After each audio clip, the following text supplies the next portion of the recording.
Baik, bismillahirrahmanirrahim. Kita masih di materi bekam, karena materi bekam ini mungkin menjadi materi utama, materi yang paling kita prioritaskan, karena bekam inilah yang akan membawa kita mendapatkan legalitas nantinya. Jadi, insya Allah kalaupun nanti Bapak Ibu ingin mendapatkan STPT, surat tanda pengobatan tradisional, rekomendasi dari kami, dari LKHI, yang akan diberikan adalah rekomendasi tentang terapi bekam ini. Jadi, kenapa bekam saya akan lebih perbanyak materinya? Karena memang materi bekam inilah yang akan menjadi materi prioritas, materi utama, materi pilihan gitu ya. Kalau materi-materi yang lain bukan berarti tidak penting, tapi kita tidak mungkin bisa menguasai segala hal. Kita lebih baik menguasai sedikit hal tapi mahir daripada kita mengetahui banyak hal tapi hanya sebatas tahu saja. Karena kita tidak akan bisa dihargai. Contoh, saya kenal dengan guru saya, namanya Rahmat Bekam. Rahmat Bekam, beliau dihargai pertama karena beliau concern di bekamnya. Sehingga beliau membuat karya tulis, membuat penelitian tentang bekam, dan alhamdulillah diakui oleh dunia, sampai beliau mendapatkan gelar dokter dan profesornya dari hasil karya tulisnya itu, dari hasil penelitiannya itu. Jadi tidak bimsalabim ya, tidak disulap ya, seperti itu sulap merah gitu. Tapi ada proses yang saya tahu prosesnya seperti apa. Makanya kalau yang nyinyir, yang nyindir tentang gelar profesor dan doktornya Ustaz Rahmat Bekam, ya saya berhusnuzon, saya mungkin mereka belum tahu bagaimana perjuangannya. Tapi kalau sudah tahu, saya yakin seperti kami nih yang ada di lingkungan, di ring terdekatnya, tahu seberapa lama beliau merencanakan itu, seberapa lama beliau berusaha untuk mendapatkan itu, ya sangat maklum gitu kalau sekarang beliau mendapatkan hasilnya gitu. Itu sebagai contoh saja. Jadi kalau kita concern di satu bidang dan terus kita berusaha menjadi mahir, maka insya Allah orang akan menghargai kita. Beda kalau kita cuma tahu saja, semua bidang tahu, tapi tidak concern, orang bingung. Ini sebetulnya orang ini punya keahlian apa? Nah, makanya saya di sini lebih mengutamakan terapi bekam yang akan kita menjadikan fokus utama. Kemarin kita sudah bahas tentang sejarah bekam, tentang dalil-dalil bekam, kemudian tentang waktu-waktu terbaik berbekam, apa alasan waktu tersebut. Kemarin kita sudah bahas ya, sudah insya Allah panjang lebar saya bahas, mudah-mudahan bisa dimengerti. Kalaupun memang belum dimengerti, insya Allah kita akan adakan forum tanya jawab, kita adakan forum diskusi, karena sekali lagi saya di sini walaupun sifatnya sebagai narasumber, sifatnya sebagai pemateri, tapi bukan berarti menggurui Bapak Ibu semuanya.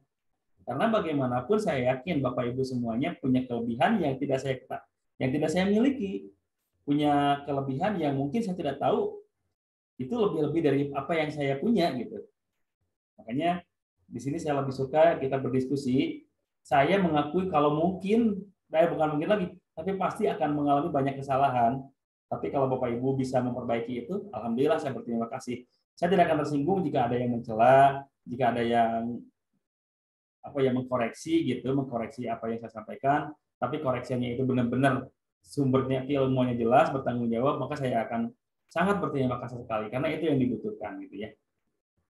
Jadi sekali lagi, di sini forumnya adalah forum diskusi, bukan berarti saya menggurui Bapak Ibu semuanya, walaupun saya di sini posisinya sebagai narasumber. Ya. Nah, yang akan kita bahas pertama setelah kemarin kita bahas tentang sejarah bekam, tentang dalil-dalil bekam, tentang waktu-waktu terbaik berbekam, yang akan kita bahas pertama kali adalah apa saja yang harus diperhatikan saat berbekam. Ya, bekam metode sunnah. Di dalam sunnah ada kejayaan, di dalam sunnah pasti ada berkah. Tapi kalau kita tidak memperhatikan kaidahnya, maka sangat mungkin akan terjadi kesalahan. Dan kesalahannya itu bisa yang salahnya standar, bisa yang salahnya fatal. Dan yang kita sangat tidak harapkan jika kesalahannya itu fatal. Karena tidak jarang orang membekam orang lain itu berujung pada kematian. Saya beberapa kali menemukan kasus seperti itu. Waktu dulu saya pernah menjadi sekretaris satu organisasi di satu daerah gitu ya. Saya di Jawa Barat, saya diamanahi menjadi sekretaris daerah di Jawa Barat adalah oleh satu organisasi bekam. Di sana saya pernah mendapatkan pengaduan tentang seseorang yang dibekam atau seseorang yang membekam seorang, tiba-tiba pasiennya meninggal tidak lama setelah dibekam. Keluarganya tidak terima dan mengadukan ke polisi, mengadukan ke ranah hukum. Nah, setelah diselidiki, ternyata yang bersangkutan memang ada kesalahan dalam diagnosa. Orang yang memang memiliki kondisi darah tinggi hipertensi maligna, jadi hipertensi yang sekaligus gitu ya, dibekam justru di titik yang menaikkan tensi darah. Akhirnya ada beberapa bagian pembuluh darah yang pecah. Tidak tertahan oleh beliau, ya akhirnya meninggal. Keluarga tidak terima, tapi alhamdulillah melalui advokasi dari kami waktu itu bisa ditanggulangi, bisa diselamatkan, tidak sampai harus mendekam di jeruji besi, walaupun memang ada konsekuensi yang harus dijalani, yaitu pertanggungjawaban secara moral gitu kepada orang yang memang keluarga yang bersangkutan. Gitu. Jadi, nah untuk menghindari itu kita harus memperhatikan apa saja sih yang perlu kita perhatikan dalam membekam. Jangan sampai justru kita membahayakan orang lain, malah membahayakan diri kita sendiri nantinya gitu. Maka ketika kita membekam ada beberapa hal yang harus kita perhatikan. Yang pertama yang harus kita perhatikan adalah kondisi prabekam. Ya, kondisi prabekam harus kita perhatikan. Dan kondisi pasca bekam harus kita perhatikan juga. Kemudian kondisi lainnya. Kondisi prabekam itu kita harus perhatikan kondisi seseorang apakah terlalu lapar atau terlalu kenyang. Karena kalau orang terlalu lapar di bekam, itu bisa mengakibatkan orang tersebut mengalami kondisi drop. Kalau terlalu kenyang di bekam, maka bisa saja energi yang harusnya digunakan untuk mencerna itu terbagi dengan energi yang digunakan untuk merecovery darah baru gitu, membentuk darah baru, sehingga bisa saja darah barunya terbentuk tidak sempurna atau bisa saja pencernaannya tidak berlangsung sempurna. Hal yang paling mungkin terjadi adalah muntah. Ya. Jadi sebelum berbekam setidaknya jangan makan dulu. Kalau memang tidak terlalu lapar, kecuali kalau memang sudah terlalu lapar, ya silakan makan dulu dan dibekamnya nanti 1 jam setelahnya gitu. Ya. Itu yang perlu kita perhatikan. Yang kedua, kondisi tubuh tidak terlalu lemah. Ini harus kita perhatikan juga ya, kondisi tubuhnya jangan sampai terlalu lemah, ya, jangan sampai tidak terlalu lemah. Soalnya kalau terlalu lemah juga nanti bisa membuat orang tersebut drop, gitu ya. Yang berikutnya, kondisi pasca bekam. Setelah bekam itu jangan mandi dulu selama 2-3 jam. Ya, jangan mandi dulu selama 2-3 jam. Kenapa? Karena kondisi tubuh setelah berbekam itu ada peningkatan suhu, ada peningkatan tensi darah. Kenapa? Karena sedang membutuhkan energi untuk memproduksi darah baru. Maka kalau kita langsung siram pakai air, apalagi air dingin, mungkin saja ada beberapa bagian pembuluh darah yang pecah. Ya. Makanya jangan langsung mandi. Juga jangan langsung makan. Tadi ya, karena kalau kita lagi habis berbekam, kondisi tubuh itu sedang membutuhkan energi untuk membentuk darah baru gitu. Dan kalau kita gunakan energi itu untuk mencerna makanan, maka kemungkinannya 2 tadi, pencernaannya yang tidak sempurna atau pembentukan darah barunya yang tidak sempurna. Ya. Kemudian tidak melakukan aktivitas berat seperti olahraga atau hubungan suami istri. Jangan mentang-mentang kita membekam istri kita atau membekam suami kita tiba-tiba langsung melakukan gitu ya. Yaitu perlu ada jeda dulu lah, jangan sampai langsung. Soalnya tadi kondisi tubuh memang tidak fit pada saat setelah bekam. Ya. Olahraga berat apalagi gitu ya. Habis bekam langsung main bola atau langsung futsal. Itu juga riskan, rentan terjadi penyakit kekurangan energi nantinya. Tidak menggaruk luka bekas bekam. Itu juga perlu kita perhatikan. Jangan sampai orang yang habis dibekam lukanya digaruk. Karena memang setelah bekam itu memang ada sensasi gatal ya. Sensasi gatal itu ada. Kenapa? Karena setelah berbekam itu efek histamin terjadi. Efek histamin itu adalah proses penyembuhan luka oleh sel darah putih, oleh plasma. Dan itu terjadi dengan sensasi yang lumayan gatal. Ya, kalau bahasa Sunda itu menyebutnya humapur, karena memang kayak gatal-gatalnya kayak lagi hapur, panu gitu. Seperti itu gatalnya. Memang membuat kita ingin garuk gitu, tapi sebaiknya jangan digaruk supaya tidak terjadi hal-hal yang tidak diinginkan. Ini luka masih basah. Kalau kita garuk, khawatirnya malah membesar lukanya. Kemudian kondisi lain ketika kita membekam itu harus kita perhatikan adalah apakah orang tersebut sedang mengkonsumsi pengencer darah atau tidak. Kalau orang tersebut sedang mengkonsumsi pengencer darah, maka bila kita lakukan proses pembekaman, sangat mungkin darahnya tidak berhenti mengalir. Terus saja keluar darahnya. Yang kedua, tidak dalam kondisi hipertensi maligna. Apa itu hipertensi maligna? Hipertensi maligna itu hipertensi yang terjadi sekaligus. Biasanya 120, 130, tiba-tiba saat membekam itu menjadi 160, 170, maka itu sebaiknya jangan dibekam dulu.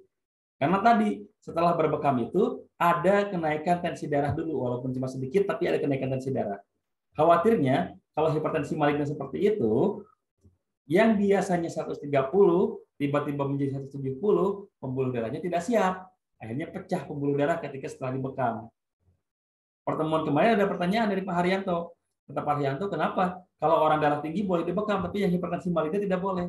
Tadi Pak ya, ada peningkatan tensi darah walaupun sedikit setelah bekam. Kalau memang yang kecenderungannya misalkan 170 kecenderungannya, begitu dibekam paling dia naiknya sedikit, 175 atau 180. Itu tidak terlalu berimbas signifikan. Beda kalau misalkan biasanya cuma 130, setelah dibekam menjadi 180, nah itu akan berimbas negatif. Pecahnya pembuluh darah bisa terjadi di situ. Ya, makanya hati-hati ya. Kalau dia mengalami kondisi hipertensi maligna, sebaiknya jangan dibekam dulu. Tenangkan dulu tubuhnya, rilekskan dulu tubuhnya, minimal dengan mengkonsumsi madu hangat, teh manis, supaya bisa kembali merasakan relaksasi gitu. Biasanya kalau udah relaksasi, tensi darah normal lagi, stabil. Soalnya terjadi hipertensi maligna itu bisa berbagai macam kemungkinan. Bisa saja dia takut terhadap jarum, sehingga begitu mendengar akan dibekam tiba-tiba jadi naik tensi darahnya. Atau mungkin pada saat akan dibekam, dia sedang berantem sama istrinya, sama keluarganya, gitu. Bisa saja. Jadi hipertensi maligna naik ya. Makanya begitu kita mau membekam, minimal punyalah alat tensi darah. Ya, yang manual nggak seberapa kok harganya. Sebagai modal kita sebagai terapis nggak seberapa. Kalau mau beli yang digital juga boleh. Cuma kalau saya merekomendasikan lebih baik yang manual, apalagi yang air raksa. Soalnya kalau yang digital itu tergantung baterai ya. Tergantung baterainya. Kalau baterainya masih bagus, akurat. Tapi begitu lama-kelamaan baterainya udah mulai soak, udah mulai lemah, itu nanti akan menjadi keakuratannya akan berkurang. Beda kalau yang menggunakan air raksa, sampai kapanpun insya Allah itu lebih aman. Atau istilahnya pakai yang jarum nggak apa-apa juga. Ya. Jadi poin pentingnya di sini apa? Poin pentingnya kita punyalah alat tensi darah sebagai perlengkapan kita akan membekam. Terus yang berikutnya, kondisi lain yang harus kita perhatikan pada saat akan membekam adalah apakah pasien tersebut memiliki riwayat diabetes mellitus atau tidak. Apalagi kalau sudah pernah mengalami luka yang sampai gangren, itu sebaiknya jangan dibekam. Ya, karena proses pembekaman bisa mengakibatkan lukanya lama sembuh. Terus, apakah orang tersebut tidak memiliki riwayat gagal ginjal atau cuci darah? Nah, itu juga harus kita perhatikan ya. Jangan sampai orang yang sedang cuci darah kita bekam. Orang yang sedang cuci darah itu tubuhnya tidak bisa merecovery darah baru, makanya perlu tambahan suntikan gitu. Darahnya gitu ya. Nah, kalau kita keluarkan, khawatir malah ngedrop. Ya. Walaupun ada sebagian yang mengatakan boleh, tapi untuk sebagai bahan kehati-hatian kita, sebaiknya kita hindarilah membekam orang yang sedang cuci darah. Daripada terjadi hal-hal yang tidak diinginkan.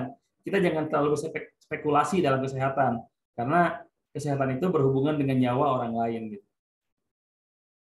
Membekam sepertinya sangat simpel, sepertinya tidak terlalu berbahaya, tapi kalau kita salah dalam melakukannya, itu bahayanya luar biasa, fatal sekali bahayanya. Makanya sekarang di PP 103 2014, PP 61 2016, pembekaman itu dibatasi sekali. Kalau bukan tenaga kesehatan, tidak boleh membekam basah, tidak boleh membekam yang mengeluarkan darah. Ya.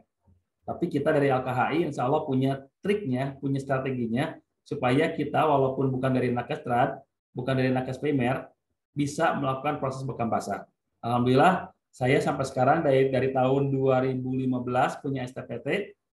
Di dalam STPT-nya itu bekam saja, tidak disebutkan bekam kering. Jadi ketika saya melakukan bekam basah pun, insya Allah masih aman. Nah, yang sekarang memang ada beberapa daerah yang menyebutkan hanya boleh bekam kering, tapi kami dari LKHI punya triknya supaya bisa melakukan bekam basah walaupun di STPT-nya bekam kering. Peraturan manusia bisa kok diakali gitu ya, beda dengan peraturan Allah. Itu ya, hal-hal yang harus diperhatikan pada saat akan membekam. Yang berikutnya, yang harus diperhatikan juga adalah kontraindikasi dalam membekam. Yang pertama, pasien dengan keluhan anemia. Anemia itu kurang darah, bukan hipotensi, bukan darah rendah. Beda kalau anemia itu kekurangan hemoglobin, kalau hipotensi atau tekanan darah rendah adalah lemahnya detak jantung sehingga tekanan darahnya rendah. Ya, jadi sekali lagi anemia itu bukan hipotensi, jadi kurang darah itu bukan tekanan darah rendah. Karena di masyarakat awam tuh berlaku azas seperti itu. Wah, saya kayaknya kurang darah nih. Yang dimaksud kurang darah itu begitu ditensi itu kan benar saya cuma 100/60 gitu.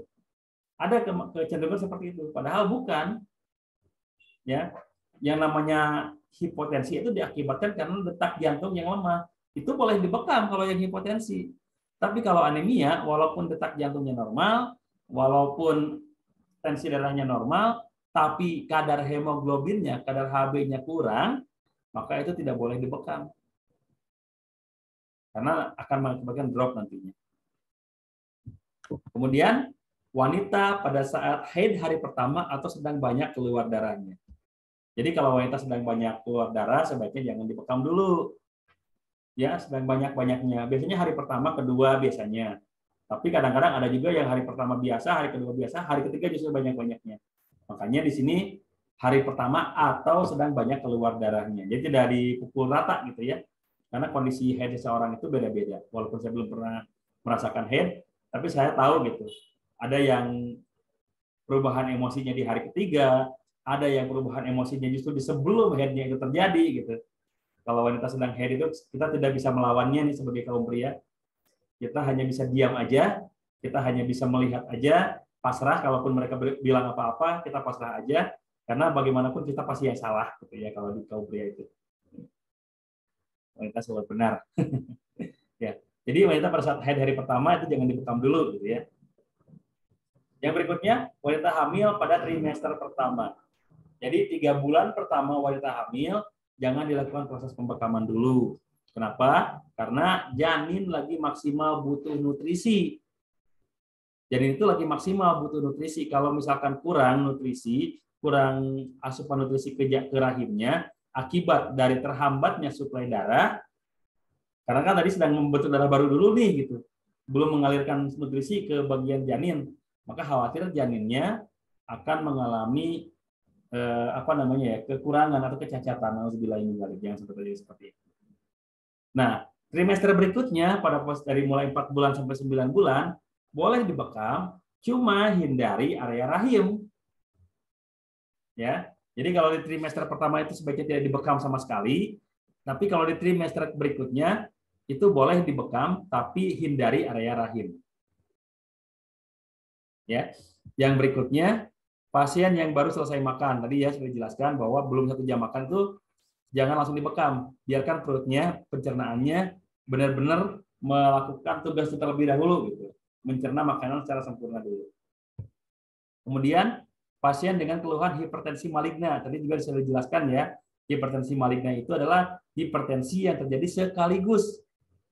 Ya, jadi biasanya cuma 120, 130, pada saat akan dibekam tiba-tiba 170, 180, nah itu jangan dibekam dulu, karena itu namanya hipertensi maligna.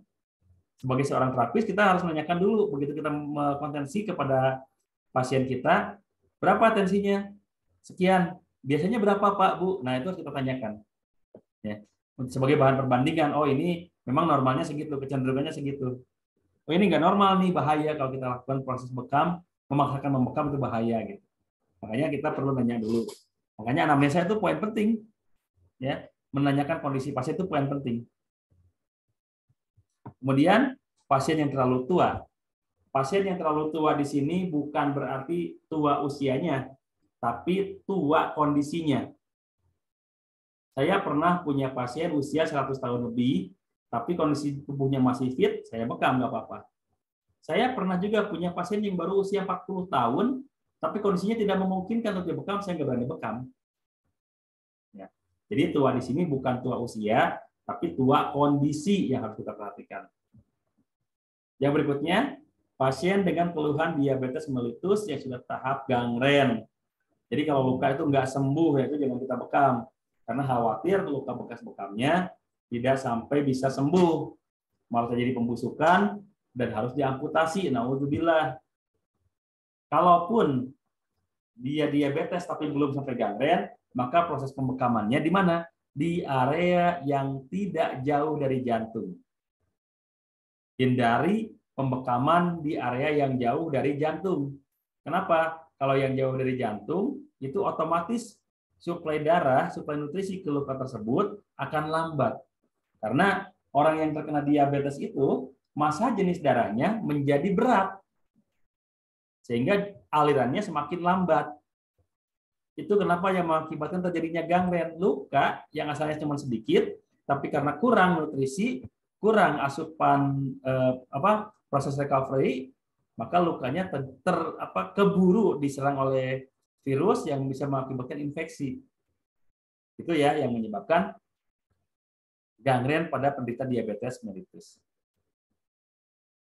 Yang berikutnya, pasien yang sedang dalam tahap cuci darah. Tadi sudah dijelaskan bahwa kalau yang cuci darah jangan dibekam dulu karena secara sendirinya saja dia tidak bisa merecovery tubuhnya, tidak bisa merecovery pembentukan darah barunya. Gitu.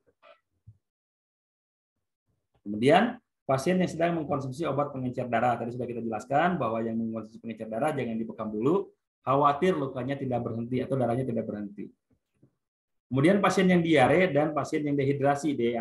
Kalau yang diare otomatis dehidrasi ya, kekurangan cairan jangan dibekam karena kalau dibekam itu bisa mengakibatkan dia ngedrop.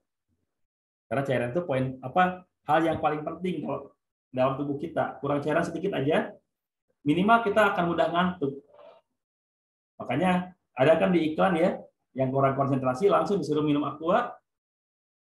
Ya, karena memang begitu kita kurang asupan nutrisi, kurang asupan oksigen, kurang asupan cairan ke dalam tubuh, konsentrasi kita pun akan turun. Makanya cairan itu poin yang paling penting. Kita terlambat makan masih bisa bertahan, tapi kalau terlambat minum bisa mengakibatkan penyakit-penyakit yang lebih berbahaya. Salah satunya asam urat itu diakibatkan karena kurang cairan awalnya. Ya, tadi siapa yang bertanya ya di grup yang kurang cairan itu bisa mengakibatkan asam urat salah satunya ya. Sebelum nanti asam urat saya akan jelaskan juga gitu. Nah, setelah kita membahas kontraindikasi bekam, kita akan bahas daerah-daerah yang tidak boleh dibekam. Yang pertama, lubang alamiah tubuh. Lubang alamiah tubuh jelas tidak boleh dibekam. Karena ya jelas itu namanya juga lubang, bagaimana membekamnya gitu. Dan kalaupun dibekam pasti akan terjadi hal yang tidak diinginkan. Contohnya kita maksain membekam mulut, yang keluar apa? Mungkin makanan yang baru jadi makan keluar lagi dari mulutnya. Ya. Jadi lubang alamiah tubuh jelas tidak boleh dibekam. Pembuluh darah dan area limfatik. Area limfatik itu adalah area pertahanan tubuh. Biasanya ada di bagian leher depan, ketiak, dan selangkangan. Di mana kalau daerah-daerah tersebut mengalami kelemahan, biasanya imunitas kita pun akan mengalami lemah juga. Contoh, kalau ada orang yang terkena kelenjar di lehernya, ada benjolan di lehernya, itu sebetulnya sedang mengindikasikan bahwa kelenjar limfatiknya sedang menahan toksin-toksin yang masuk, sedang menahan racun-racun yang masuk, zat-zat yang tidak diterima oleh tubuh sedang ditahan oleh kelenjar limfatik. Nah, bagi kita nih yang sudah mengalami itu, oh ini saya ada benjolan, maka mulai perbaiki pola makan. Jangan sampai terjadi hal-hal yang tidak diinginkan. Soalnya kalau kita udah tahu nih ada benjolan di sini, kita makan yang aneh-aneh terus, yang justru malah menurunkan imunitas, nanti kelenjar limpatiknya yang kalah, zat-zat karsinogen yang masuk. Ya, penyebab kanker yang masuk nantinya. Nauzubillah min dzalik. Jadi area limpatik jangan dibekam supaya apa? Supaya tubuh bisa melakukan proses perlawanan terhadap zat-zat yang memang tidak diterima oleh tubuh. Kemudian cairan sinovial. Cairan sinovial itu apa? Cairan pelumas sendi.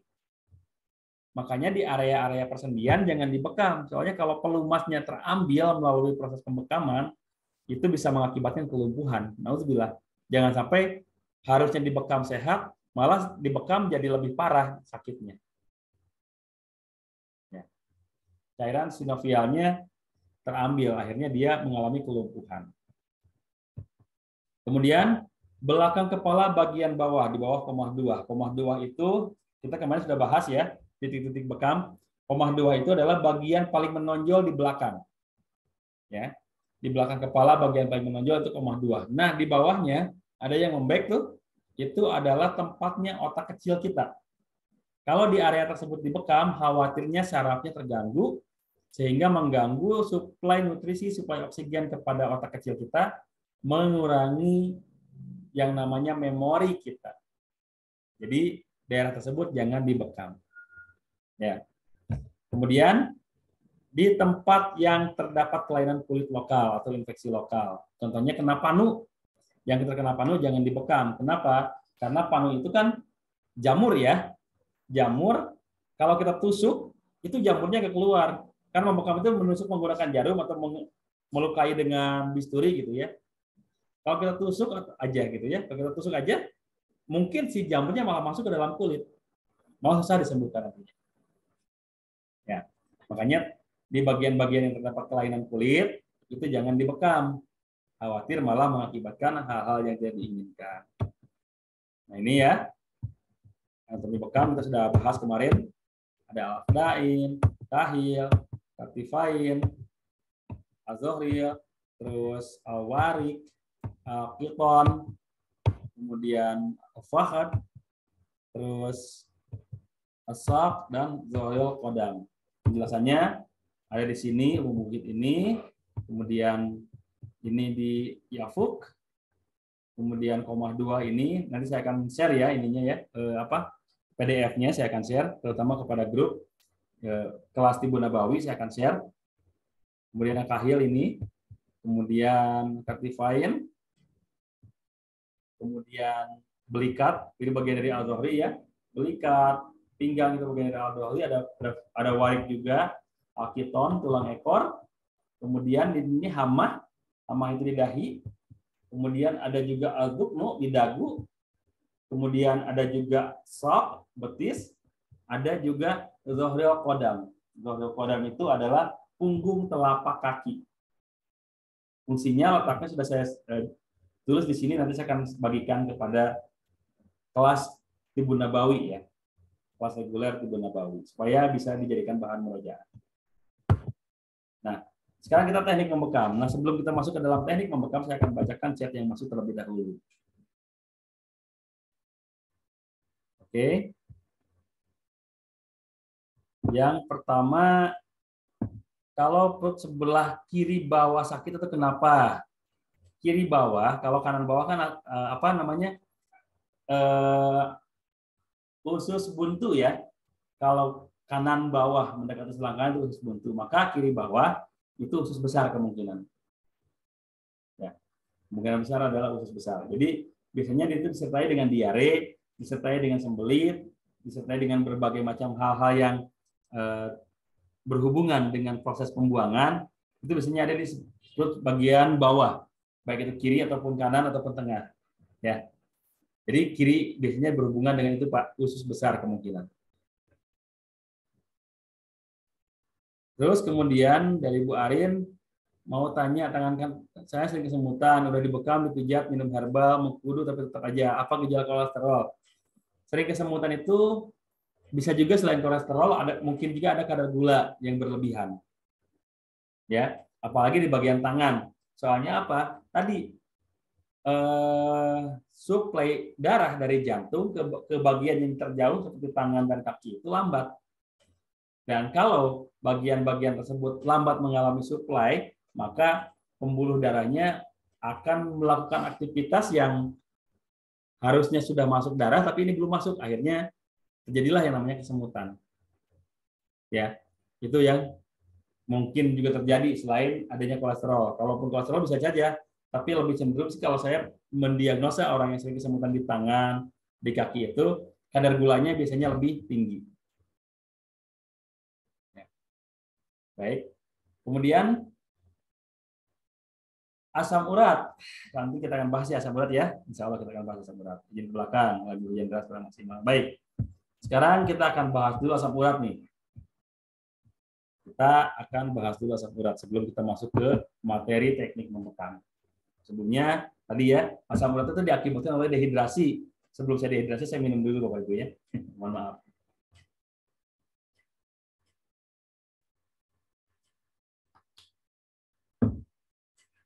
Baik. Asam urat. Asam urat itu adalah salah satu penyakit degeneratif di mana ginjal kita itu mengalami proses kelemahan. Ya, melemahnya ginjal kita. Karena apa? Asam urat itu kan penyebabnya purin. Ya, penyebabnya purin. Purin itu apa? Purin itu adalah inti sel makhluk hidup yang tidak mati walaupun dimasak secara sempurna. Yang akhirnya kita makan. Itu biasanya ada di mana? Ada di daging-dagingan, ada di jeroan, di sayuran hijau itu ada purin. Di melinjo ya. Saya pernah punya teman dari Brunei. Punya teman dari Brunei. Di sana mungkin tidak ada yang namanya emping. Kalau kami di Jawa Barat itu ada emping melinjo ada. Dia punya riwayat asam urat akut.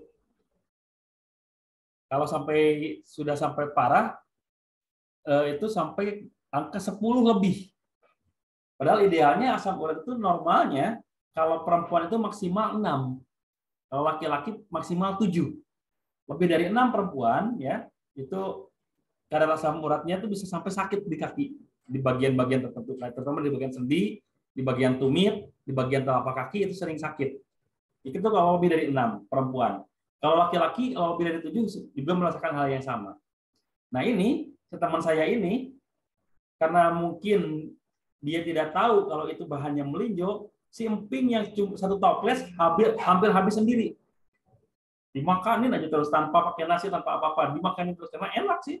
Saya juga merasakan kalau emping itu enak gitu. Besoknya Pak, Bu, kakinya bengkak.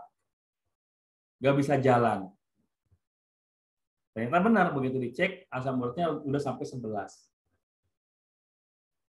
Masya Allah. Ini saya kasih air kelapa supaya menguras toksin-toksin di dalam tubuhnya. Kemudian saya kasih juga air zam-zam untuk membantu selain menguras juga untuk memberikan nutrisi yang lebih direkomendasikan oleh Rasulullah. Yang ketiga, saya bekam di area-area yang berhubungan dengan asam urat, yaitu di betis, di paha, dan di zuhril qadam, di punggung telapak kakinya. Alhamdulillah, dalam waktu beberapa jam, dia sudah mulai bisa menginjakkan kakinya lagi, walaupun memang belum sempurna. Besoknya baru bisa melakukan aktivitas yang lebih baik lagi. Ya. Jadi titik bekam untuk asam urat itu pertama, titik ginjal di pinggang, sejajar dengan siku. Ya, siku kita sejajar di pinggang kita itu adalah ginjal kita. Makanya pembekaman di situ. Yang kedua, di paha dan betis. Karena biasanya yang diserang oleh asam urat itu adalah sendi-sendi besar. Karena sendi tidak boleh dibekam, maka darah yang dekat dengan sendi, yaitu paha dan betis, kita lakukan proses pembekaman. Yang ketiga, di zuhril qadam. Zuhril qadam itu punggung telapak kaki untuk menetralisir kadar purin berlebih di telapak kaki. Karena kalau yang ada asam urat itu di telapak kaki ini kayak ada yang nusuk-nusuk. Ya. Begitu berjalan kayak lagi nginjek apa ya? Nginjek paku gitu, nginjek beling gitu ya, sakitnya luar biasa gitu. Itu asam urat. Makanya asam urat itu perlu kita berikan titik bekam di area-area yang berhubungan dengan itu. Dan jangan lupa, penyebab asam urat itu adalah purin. urin yang berubah menjadi kristal-kristal di dalam sendi. Makanya untuk melakukan proses pengobatan yang pertama adalah dengan detoksifikasi. Dan air kelapa itu salah satu detoksifikasi terbaik. Kemudian juga air zam-zam juga itu sangat baik. Juga boleh ditambah dengan buah-buahan yang sifatnya pencahar seperti pepaya, melon, semangka supaya BAB-nya lancar. Karena biasanya juga orang yang terkena asam urat itu BAB-nya tidak lancar. Ya, BAB-nya tidak lancar biasanya. Jadi kalau memang sudah punya asam urat, usahakan kalau misalnya udah mulai kerasa nih kaki, langsung buat minum atau makan buah-buahan yang sifatnya pencahar supaya BAB-nya lebih lancar dan purin-purin terbuang melalui proses BAB tadi. Ya, tentang asam urat. Ya, jadi tadi kalau perempuan itu maksimal 6, kalau laki-laki maksimal 7. Lebih dari itu biasanya sudah terasa sakit. Bapak boleh bertanya? Boleh, silakan Ibu. Itu kan asam urat itu kalau untuk pembekamannya itu kira-kira lebih bagus dilakukan berapa kali dalam 1 minggu? Untuk asam urat ya? Untuk asam, yes. Untuk asam urat sebaiknya sih 2 minggu sekali juga cukup sih Bu sebetulnya ya. 2 minggu sekali cukup. Okay. Untuk titik-titik yang sama gitu. Contohnya minggu sekarang di tumit aku sakit banget. Ya, contohnya sekarang di paha, di betis dan di dorsal kodam itu titik itu. 2 minggu lagi di titik itu boleh. Tapi misalkan supaya bisa dilakukan lebih sering, ya kita siasati dengan titiknya tidak bersamaan seperti tadi. Contohnya minggu sekarang di pinggang plus di betis. Terus minggu depan itu di paha dan di dorsal kodam. Minggu depannya lagi kembali ke pinggang dan betis. Minggu depannya lagi kembali ke paha dan dorsal kodam. Berarti diselang-seling. Jadi selama 1 minggu sekali bisa dibekam. Cuma titiknya beda-beda, nggak seminggu itu titik yang sama terus, nggak. Soalnya kalau di titik yang sama itu khawatir malah merusak jaringan kulit. Ya. Oke. Kalau titik yang sama, karena titik yang sama itu proses recovery-nya itu sekitar 10 hari, Bu. 10 hari. Lama sekali ya, Pak ya? Iya, proses recovery-nya 10 hari. Sampai benar-benar si lukanya tertutup itu 10 hari biasanya. Jadi kalau di bawah 10 hari, makanan apa nih yang dilarang untuk peningkatan asam urat? Saya tidak makan jeroan, saya tidak makan daging yang merah, saya makan ayam bisa dikatakan seminggu sekali. Saya cenderung ke sayur. Nah, ikan. Kalau jeroan sudah tidak makan, itu aja sih. Sudah bagus ya. Jeroan sudah makan sudah bagus. Daging merah tidak makan juga itu sudah cukup bagus juga. Tapi sebetulnya daging merah nggak apa-apa sih. Yang paling dihindari itu jeroan. Yang paling dihindari itu jeroan. Kalau daging merah tidak terlalu bermasalah. Cuman ya kalau memang kita punya resiko, memang dikurangi lah, jangan terlalu sering. Daging ayam memang dagingnya tidak terlalu berpengaruh. Sayur-sayuran malah Bu, kalau memang pemilik asam urat atau penderita asam urat, sayur-sayuran itu sebetulnya cukup high risk gitu ya. Cukup tinggi sayur-sayuran, apalagi kalau dikonsumsinya tidak dimasak terlebih dahulu. Contohnya kayak saya nih, orang Sunda gitu ya. Saya sekolah 8 atuh. Iya, sekolah 8. Ngenahen. Nah, itu sebetulnya salah satu potensi terbesar penderita asam urat itu di situ, di sayuran hijau yang tidak dimasak sempurna. Berarti lalapan itu bukan tidak menjamin sehat ya, Pak ya? Iya. Karena kan apa yang kita konsumsi itu kan sesuai dengan kondisi kita, Bu. Kalau memang kondisinya memungkinkan ya insya Allah boleh. Tapi kalau memang kondisinya tidak memungkinkan ya tetap kita pun harus mengikuti kaidah aturannya gitu. Ya. Ya Pak, satu lagi nih saya mau tanya. Mungkin ini agak di luar tema. Itu kalau saya tuh setiap datang bulan itu selalu yang namanya migrain itu selalu Pak. Migrain itu nggak bisa dielakkan selalu. Itu karena kenapa ya kira-kira Pak? Kata orang sih banyak pikiran. Nyeri head juga nggak selain migrain? Tidak, saya hanya migrain bagian kiri, selalu kiri. Oke. Kalau cuma migrain aja berarti bukan masalah pada rahim, tapi mungkin masalah pada hormonnya, Bu. Ya, masalah hormonal. Nah, itu biasanya bisa diselesaikan kalau Ibu pertama pola minumnya diperbaiki, Bu. Aduh, Bapak, 5 liter sehari kurang cukup ya? Oh, 5 liter Ibu ya, udah 5 liter ya sehari ya, alhamdulillah. Alhamdulillah, udah gara-gara itulah, gara-gara asam urat itu suruh banyak minum air putih ya, tuh. Nah, yang kedua mungkin geraknya, Bu. Saya selalu jalan loh, Pak. Oh, selalu jalan. Ya, Ya. Berarti kalau memang seperti kenapa itu, nih? karena biasanya itu ya penyebab utamanya itu kurang kurang minum sama kurang gerak. Kalau yang berhubungan dengan masalah datang bulan. Kalau Alhamdulillah soal gerak sama minum saya alhamdulillah masih bagus lah Pak. Tapi nggak tahu nih dari ABG sih Pak migrainnya. nah, kalau itu mungkin ada masalah lain yang sebaiknya sih Ibu konsultasi dengan spesialis ya, spesialis apa Seperti CT scan gitu ya? enggak CT scan juga sih, minimal inilah konsultasi dulu dengan dokter spesialis kandungan, mungkinnya spesialis khusus kewanitaan gitu. Soalnya penyebab utamanya tadi kan kurang minum sama kurang gerak, sementara Ibu sudah cukup bagus. Minum udah. Ya, berarti kemungkinan ada penyebab lain. Ibu punya mah juga nggak? Saya mah sama GERD sama nggak sih Pak? Iya, sama sih Bu. Ya, ada. Ada. Itu juga mungkin ada dari penyebab itu sih. Soalnya begitu asam lambung naik, itu bisa menyebabkan migrain sama vertigo juga bisa mengakibatkan itu. Gitu. Seperti itu. Ya memang sih saya akuin saya kurang bagus pola makannya Pak, nggak teratur. Jadi kemungkinan di situ. Jadi kemungkinan begitu Ibu mengalami head gitu ya, plus disertai juga dengan naiknya asam lambung. Jadi bisa jadi ke situ. Tapi saya sih menyarankan Ibu lebih di ini aja sih diperiksa lebih intens aja ke yang spesialis, Bu. Oke, kalau gitu terima kasih Bapak ilmunya dan pencerahannya. Assalamualaikum. Waalaikumsalam, sama-sama Ibu. Oke. Baik, itu ya. Alhamdulillah ada diskusi itu kan. Mudah-mudahan bisa menjadi bahan. Saya kembali ke chat nih. Kembali ke chat.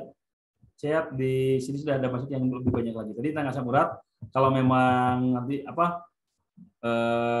belum maksimal ya kita adakan kelas khusus membahas asam urat gitu ya. Saya akan bawa juga slide-slide tentang asam urat. Saya juga akan perlihatkan bagaimana asam urat itu gitu ya, supaya lebih maksimal hasilnya. Nah, sekarang saya akan masuk ke chat-chat yang lain. Dari Ibu Nur Eni di Cikarang. Kalau kesemutan kaki dan tangan terus-menerus, bekamnya di area mana? Tadi Ibu ya, kalau sering kesemutan itu, kalau memang ada faktor diabetes, ada penyebab lain, salah satu penyebabnya adalah kadar gula yang berlebihan, maka titik bekamnya lebih maksimal di belikat untuk memberikan stimulus, untuk memberikan untuk memberikan proses perbaikan terhadap pankreasnya, ya. Jadi itu perbaiki dulu di situ. Soalnya khawatir kesemutannya itu akibat massa jenis darah terlalu berat sehingga suplai ke bagian-bagian yang jauh dari jantung seperti kaki dan tangan ini itu lambat, maka terjadi kesemutan. Makanya perbaiki dulu kalau menurut saya sih pankreasnya. Walaupun mungkin selama ini Ibu tidak merasakan gejala diabetes gitu ya, tidak merasakan gejala adanya gula berlebih, tapi khawatirnya itu sudah terjadi gejalanya gitu. Tanpa kita sadari. Nah, ini sebaiknya di sini dulu. Saya ini dulu di pankreasnya dulu diperbaiki, di belikat. Belikat sama kahil. Ya, insya Allah. Nah, kalau udah belikat sama kahil sudah rutin, minimal 2 minggu sekali dibekam, boleh di kaki sama tangan, di betis, di paha, kemudian mungkin di area katifain untuk memberikan sirkulasi darah yang cukup ke tangannya, insya Allah itu bisa. Cuma di awal-awal setidaknya 2 minggu sekali bekam di titik pankreas, di belikat sama di kahil. Itu ya, insya Allah tuh. Ya. Mudah-mudahan bisa. Ustaz, ini maaf. Jadi trigliseridanya itu sampai 500, tapi gulanya normal, jadi masih di ambang batas normal gitu. Itu yang tingginya itu trigliseridanya itunya ya semutan gitu. Ya, berarti Ya. hampir sama. Ya, syukuran Ustaz. Ya, berarti hampir sama kalau trigliseridnya di atas 500 ya, kan itu berhubungan dengan jantung nantinya ya. Kan itu trigliserid itu kolesterol ya. Sementara yang biasanya yang diserang oleh kolesterol itu jantung. Nah, makanya sama bisa titik belikat juga karena tadi titik belikat itu selain untuk pankreas, liver, jantung, paru pun bisa, Bu. Jadi silakan tadi dimaksimalkan di situ dulu di area jantung. Kalau misalkan trigliserid ya di area jantung sama titik belikat sama kahil 2 minggu sekali, baru kemudian di minggu-minggu berikutnya boleh di kaki dan tangan. Ya. Itu Bu Edi ya. Ustaz. Ya, kemudian dari Bu Yuli, ya. Kenapa tusukan bekam dan 1 bulan lebih masih ada bekasnya? Mohon penjelasannya. Ada 2 kemungkinan, Bu, kalau misalkan tusukan bekam sudah 1 bulan masih ada bekasnya. Yang pertama, proses pembekamannya terlalu kencang, sehingga struktur kulit mengalami sedikit kerusakan. Itu yang pertama.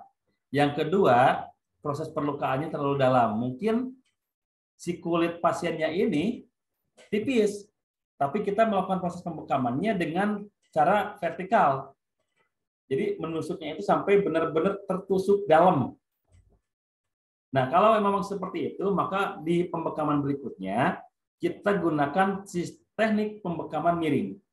Jadi si jarumnya itu tidak menusuk begini, tapi seperti ini, supaya tidak terlalu dalam perlukaannya. Jadi yang pertama tadi kemungkinan pembekamannya terlalu kencang, yang kedua kemungkinan kulitnya tipis, pembekamannya terlalu dalam. Itu Bu Juli ya, mudah-mudahan bisa bermanfaat.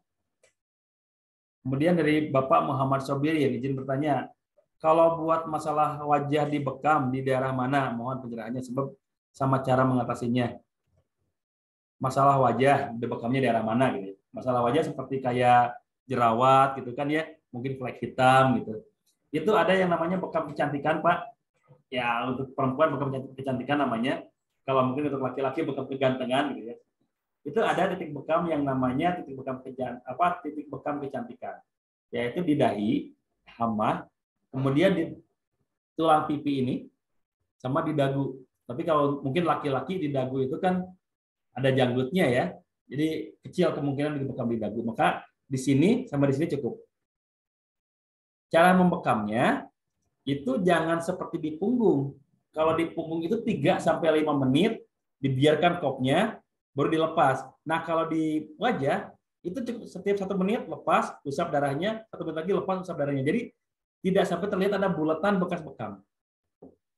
Bayang nggak di sini ada bulatan bekas bekam? Kita kayak badut kelihatannya, Pak ya. Makanya untuk pembekamannya di sini 1 menit udah keluar darahnya, lepas, lap, hisap lagi, keluar darahnya sampai benar-benar habis. Tapi tidak terlalu kencang dan tidak terlalu lama di wajah itu. Ya. Jadi untuk masalah wajah bisa di sini, Pak. Titik bekam kecantikan di tulang ya, tulang pipi dan di dahi. Kalau misalkan jerawat yang terlalu banyak, itu biasanya ada masalah juga pada usus, Pak.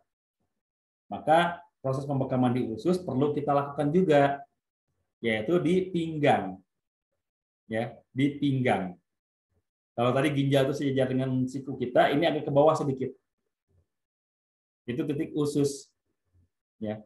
Makanya perlu dibekam di situ. Soalnya kalau biasanya orang yang kena jerawatan itu BAB-nya kurang lancar, yang kulitnya kusam pun sama, yang kulit wajahnya kusam pun BAB-nya kurang lancar. Maka diperbaiki juga proses sekresinya, proses pengeluarannya. Plus jangan lupa konsumsi air putih yang cukup, jangan lupa konsumsi buah-buahan dan sayuran yang cukup. Hindari makanan-makanan yang berminyak, hindari makanan-makanan yang terlalu banyak mengandung MSG, ganti pemanis-pemanis buatan dengan madu, insya Allah. Itu Pak Sobirin ya, mudah-mudahan bisa membantu. Bu Malvina sakit banget ya tadi ya. Memang untuk yang asam urat itu bangun tidur yang menjadi kendala utama. Begitu kita bangun tidur, benar-benar tuh sakitnya luar biasa, telapak kaki begitu nginjek ke lantai aja udah sakitnya luar biasa. Jadi kalau Bu Malvina sebaiknya saya anjurkan dicek dulu Bu, cek dulu asam uratnya. Nggak perlu berangkat ke dokter sih untuk ngecek asam urat. Kita bisa beli alatnya ya, alat pengecek asam urat itu kita bisa beli sendiri karena dijual bebas ya kalau untuk pengecek darah.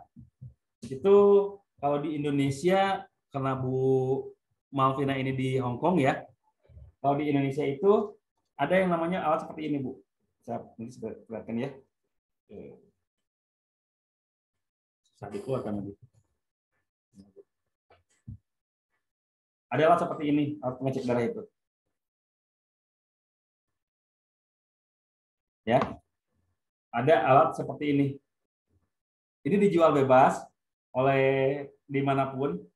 Jadi bisa dicek nanti. Nanti pakai stripnya ke sini, strip untuk asam urat ada.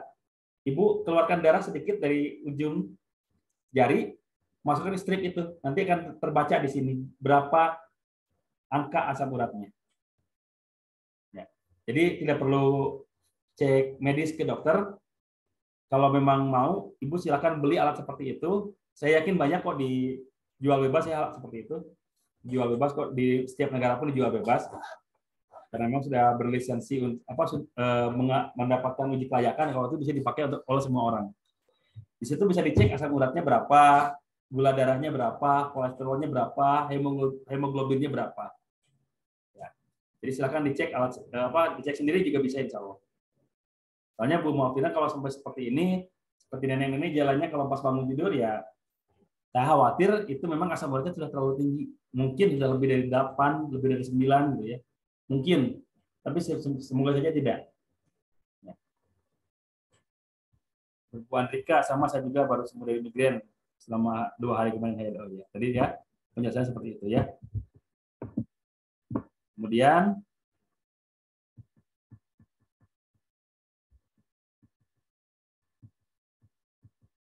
dari Bu Arin. Kalau banyak makan nasi apa juga bisa pengaruh kalau asam urat dan kolesterol. Terus ada yang bilang banyak makan roti gorengan. Yang bilang banyak makan roti gorengan gitu. Kalau makan nasi sih sebetulnya nggak terlalu Bu ya untuk asam urat dan kolesterol ya. Kalau untuk ke diabetes ya memang nasi memang agak berpengaruh. Tapi kalau untuk ke asam urat dan kolesterol tidak terlalu. Kalau roti sama gorengan ya kenapa? Karena roti mengandung pemanis buatan, perasa buatan, kadang-kadang ada yang mengandung pengawet juga. Gorengan apalagi gitu. Gorengan itu kan yang namanya juga goreng pasti menggunakan minyak. Minyak itu kan salah satu penyebab kolesterol, penimbunan kolesterol. Jadi ya memang terlalu banyak makan roti sama gorengan juga tidak bagus. Justru nasi itu bisa mengatasi kadar asam urat gitu. Ya. Oh, untuk yang tadi ya, kalau untuk yang diabetes memang kita harus mengatur asupan nasi, tapi kalau untuk yang asam urat sama kolesterol nggak terlalu sih, nggak terlalu signifikan. Iya Bu Arin ya. Terus dari Mujahid, kalau nyeri dada tembus ke belakang biasanya gejala apa? Nyeri dada tembus ke belakang itu biasanya masuk angin sih Pak ya. Jadi dada sampai ke belakang itu masuk angin. Ya. Jadi proses pembekamannya ya di titik belikat. Kecuali kalau yang nyerinya dada kiri. Kalau nyerinya dada kiri kita perlu khawatir kalau itu ada masalah pada jantung. Ya. Tapi bukan berarti itu jantungnya bermasalah, mungkin saja kadar angin berlebih mengganggu sirkulasi darah ke area jantung. Jadi proses pembekamannya juga sama di titik yang berhubungan dengan jantung. Jadi belikat tadi gitu, insya Allah bisa. Itu ya Pak Onar ya, kalau nggak salah baca itu ya. Terus dari Ibu Devi Sakira, akhir-akhir ini telinga kanan suka berdenging, kira-kira ini tanda gejala apa ya? Kalau kita nanyanya ke paranormal, pasti jawabannya ada yang ngomongin. Ada yang iseng ngomongin ibu gitu, tanya gitu ya. Tapi kalau dari sisi medis, telinga berdenging itu adanya masalah pada ginjal. Biasanya ginjal mengalami peradangan akibat kurang minum, kurang asupan air putih. Jadi sebaiknya kalau sudah sering berdenging gitu, ibu mulai perbanyak minum air putih. Ya, supaya ginjalnya tidak terlalu panas. Ya. Itu Bu ya. Karena afinitas tubuh kita itu salah satunya kalau telinga itu dengan ginjal. Jadi kalau ginjal kita bermasalah, maka telinga kita pun akan bermasalah. Jadi bukan ada yang ngomongin Bu ya. Jadi kalau kita ngomongnya ada yang ngomongin, nanti kita seuzon lagi ke orang lain. Oke, itu ya Bu Devi. Sekarang Bu Andrika. Kalau tangan kaki sering kesemutan dan sekarang katanya ada benjolan kecil-kecil tumbuh di bagian tangan seperti kelereng dan kemarin pegangan piring tiba-tiba jatuh piringnya, apa itu ada gejala stroke? Ya perlu ini Bu ya, ini perlu diagnosa lebih lanjut gitu ya. Soalnya ini ada beberapa indikator nih. Kaki tangan sering kesemutan, itu bisa juga karena diabetes.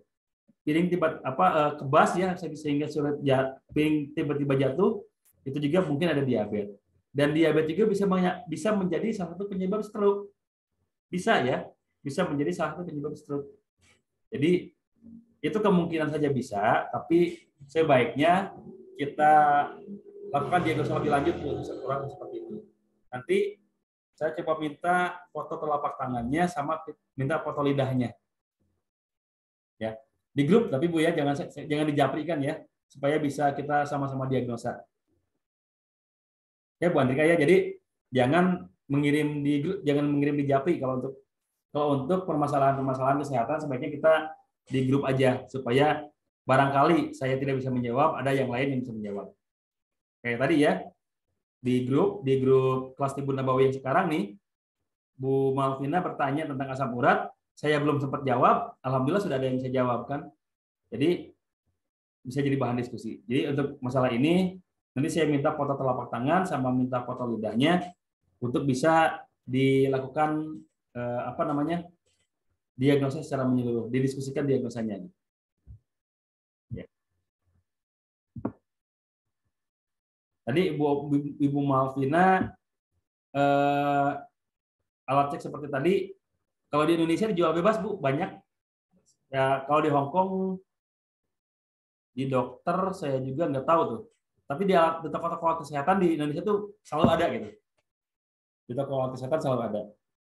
Ya kalau mau pesan boleh, nanti saya coba belikan ya. Saya coba orderkan dari sini, saya kirim ke Hong Kong. Kalau mau pesan sekalian. Ya. Soalnya ini Bu Arin juga perlu katanya. Jadi silakan nanti bisa di koordinasi aja berapa orang yang di Hong Kong yang mau pesan, saya bisa pesankan. Ya. Harganya dengan stripnya itu sekitar antara 500 sampai 600 ribu dengan stripnya, alat dengan stripnya. Itu stripnya ada untuk asam urat, kolesterol sama diabetes. Ya, antara 500 sampai 600 ribu. Itu saya dulu belinya sekitar 300 ribuan.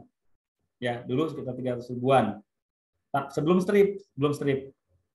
Ya, jadi kalau udah dengan strip sekitar 500 sampai 600 ribuan lah. Ya. Stripnya ada banyak. Untuk asam urat itu sampai 20 strip kalau nggak salah. Untuk kolesterol bisa sampai 10 strip, 20 strip juga. Untuk diabetes 20 strip. Jadi bisa dipakai ngecek itu minimal 2 hari sekali, 3 hari sekali bisa dipakai gitu. Hari ini saya mengecek asam urat saya, besoknya saya mengecek kolesterol saya itu bisa. Jadi kalau mau bolehlah nanti berapa orang yang mau pesan silahkan japri ke saya supaya saya bisa pesankan gitu. Kisaran harganya segitu ya kurang lebih. Saya juga kurang tahu kan itu ada di toko kesehatan. Saya belinya udah lama, jadi belum tahu lagi update yang terbaru gitu.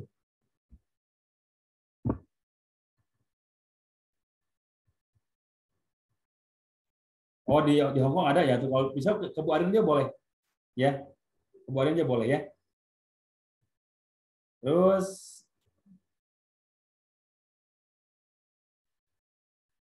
dari Bu Neng Ani izin bertanya, pasien tidak head 21 tahun, sudah 21 tahun tidak head. Kalau di Bekam lebih ditekankan di titik mana dan berapa kali dalam 1 bulan. Karena sudah 21 tahun tidak head, mungkin menggunakan KB ya, sebaiknya di bekamnya di titik pertama yang berhubungan dengan rahim Bu, yaitu di titik alwarik sama di pinggang plus titik alkiton. dan sebaiknya bisa dalam 1 bulan itu 3 kali aja per 10 hari. Ya. Al-warid, al-qiton, dan pinggang. Itu yang berhubungan dengan rahim langsung. 10 hari sekali. Karena ini sudah 21 tahun akhirnya gitu. Sekarang usianya berapa ya? Kalau usianya 50, berarti dari usia 26 tahun udah nggak haid, Masya Allah. Oke. Oke. Dari Bu Malvina kurang suka dengan air minum karena malas bolak-balik ke toilet seperti saya. Makanya diaturnya Bu, pola minumnya per 1 jam 1 gelas itu di siang hari. 1 jam 1 gelas di siang hari, dari mulai subuh sampai asar, 1 jam 1 gelas. Jadi kalaupun bolak-balik ke toilet siang-siang, maghrib sampai malam, sampai kita mau menjelang tidur, minumnya secukupnya saja. Secukupnya saja kita minum. Tidak perlu diatur 1 jam 1 gelas kalau malam. Jadi begitu kita istirahat sudah tidak terganggu lagi dengan ingin ke belakang, ingin ke toilet. Ya. Jadi ya Bu Malvina ya, sebaiknya diatur pola minumnya itu per 1 jam 1 gelas dari mulai subuh sampai asar. Itu kayaknya lebih dari 8 gelas tuh. 10 gelas lebih kayaknya. Insya Allah cukup.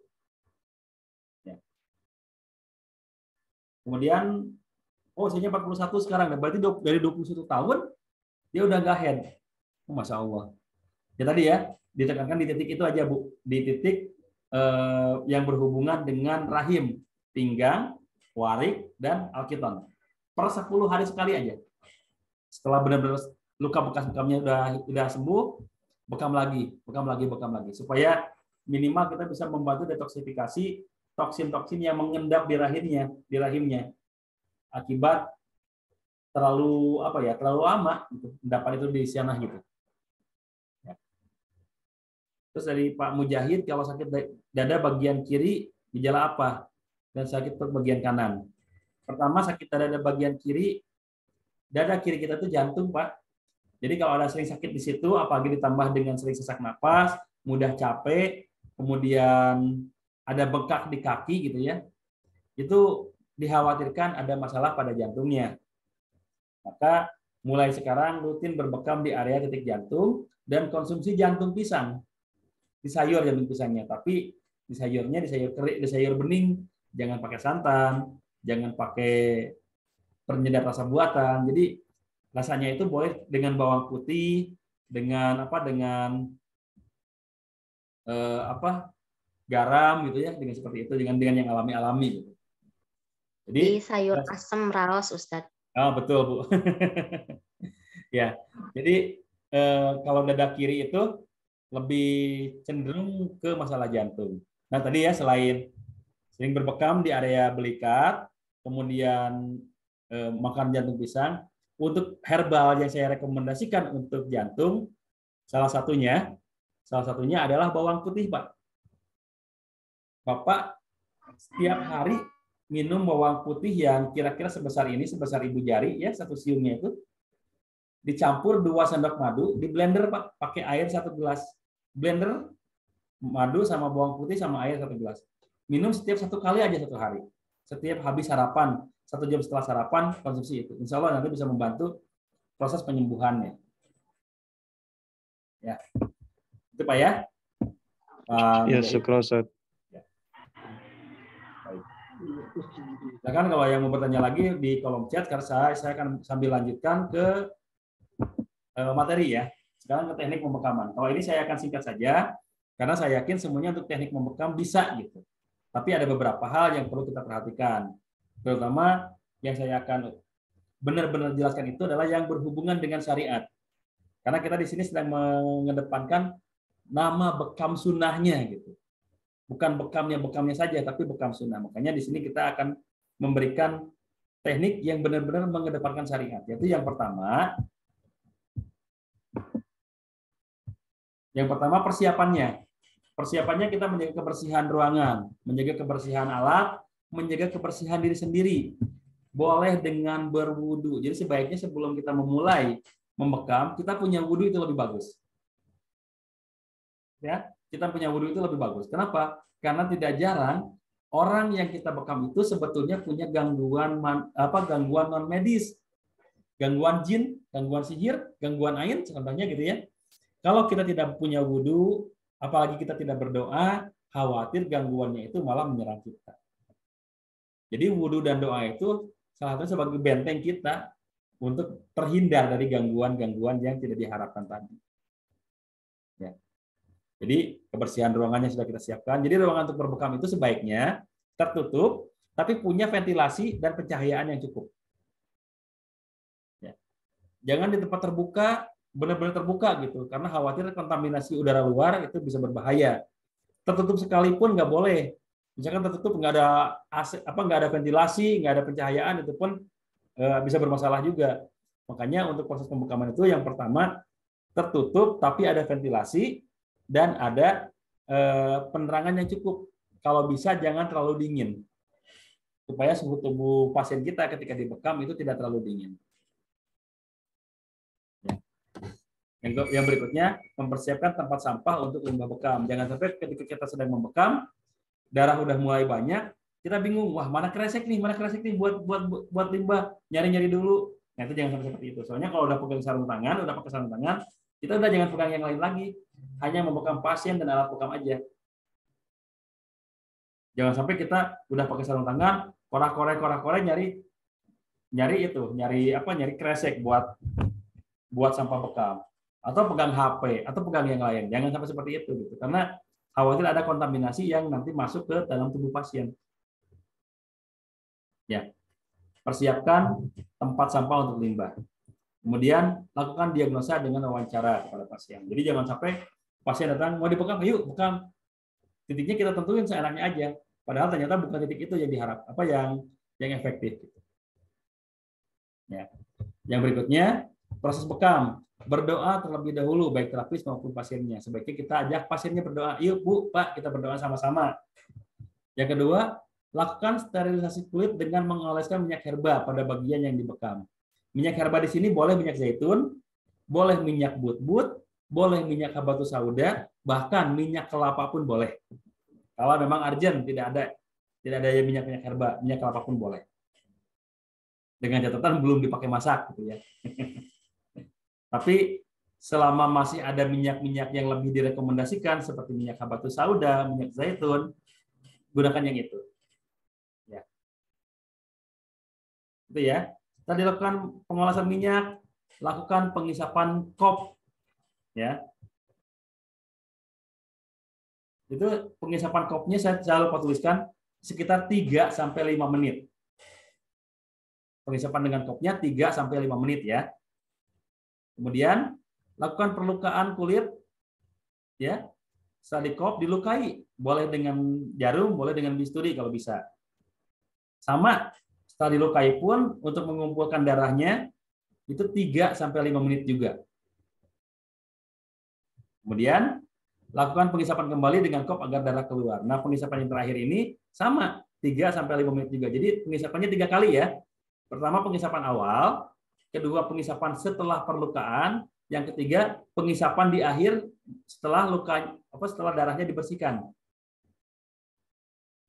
Masing-masing pengisapannya 3-5 menit.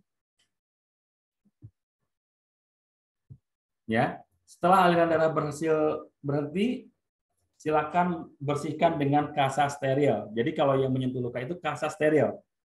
Ya, kalau yang menyentuh luka itu kasa steril, bukan tisu. Tisu itu tidak menyentuh ke lukanya. Kenapa? Karena tisu itu ada sebagian besar tisu yang memakai pemutih buatan. Pemutih kimia. Kalau terlalu sering dikenakan kepada kulit, itu khawatir malah menjadikan permasalahan. Baik itu tumor kulit, kanker kulit, naudzubillah, jangan sampai seperti itu. Makanya untuk menjaga, kita gunakan kasa steril. Ya.